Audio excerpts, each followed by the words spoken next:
एक बार जोरदार ताली बजाइए और कविता का प्रारंभ करते हैं। शादी करने की ठान लड़की देखने, बहन जी आप भी सुनिए, मैडम साहब सुनिए, सब लोग सुनिए, ये आप सबके मतलब की कविता सुने आप। कि शादी करने की ठान लड़की देखने के दौरान हमने पूछा आपका क्या नाम है। शादी करने की ठान लड़की देखने के दौरान हमने पूछा आपका क्या नाम है, तो लड़की बोली नाम बाद में बताऊंगी, पहले ये बताओ तुम्हारा वजन कितने मिलीग्राम। हमने सोचा शादी तो इसी से होना है, इसलिए अभी से झंझट वाले कौन, हम रहे बिल्कुल मौन। उस समय की उस लड़की का यानी वर्तमान में हमारी श्रीमती का हमारी नज़रों में फर्स्ट इंप्रेशन इस कदर चढ़ा कि शादी के बाद आज तक हमारा वजन 1 किलो भी नहीं बढ़ा। कभी कभार जीवन में आई बहार और किसी हफ्ते हमारा वजन 1 किलो बढ़ा, बगैर बताए श्रीमती जी की नज़रों में चढ़ा, तो मैं फौरन सफाई देने सामने डट गया, पर जैसे ही उन्होंने मुझे घूर कर देखा मेरा वजन 2 किलो घट गया। ताली ताली तो जोरदार बजेगी, सुनिए आप, सुनिए।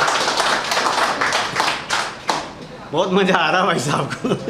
एक बार वृंदावन राजसल जी के सम्मान में भी जोरदार ताली बजा दो।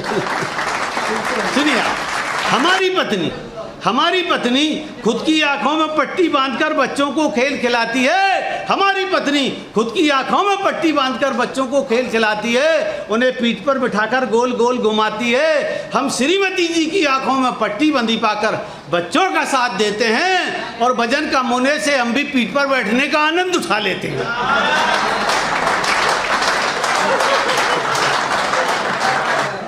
एक बार कवि सम्मेलन में हमें दिल्ली जाना था, भोपाल पहुंचकर वहां से हवाई जहाज मिलाना था, पर हमारी किस्मत फूट गई। भोपाल पहुंचने की पहले ही हवाई जहाज छूट गई।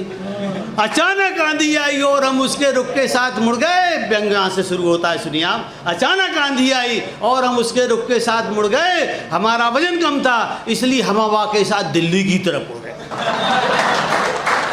आसमान में चला सिलसिला, सबसे पहले हमें उल्लू मिला। हमने कहा डूब मरो उल्लू, हम ले आए भर पानी चुल्लू। उल्लू अकड़ कर बोला क्या बकता है। हमने कहा हाँ, अब तू यह मत समझ कि आसमान में केवल एक ही उल्लू उड़ सकता है।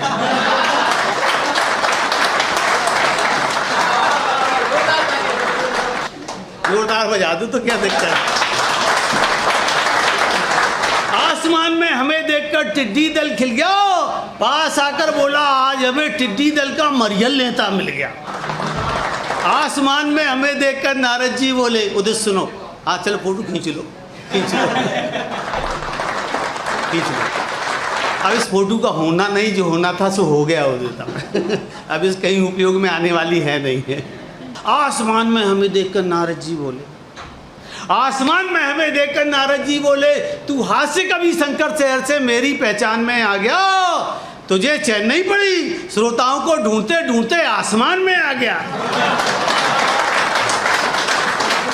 आसमान में हम आत्मीय अनुभूति के साथ आगे बढ़े, अचानक परियों की खुशनुमा महफिल से टकरा पड़े। हमें देखकर पहली परी बोली दुनिया में इस जैसा कोई स्मार्ट नहीं होता। हमें देखकर पहली परी बोली दुनिया में इस जैसा कोई स्मार्ट नहीं होता। दूसरी बोली पर ध्यान रखना, ये बिगर किक का स्टार्ट नहीं होता।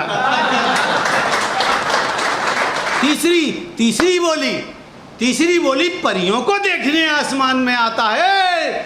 चौथी बोली इसकी मिसेस को फोन लगाओ, ये अपने आप को कुंवारा बताता है।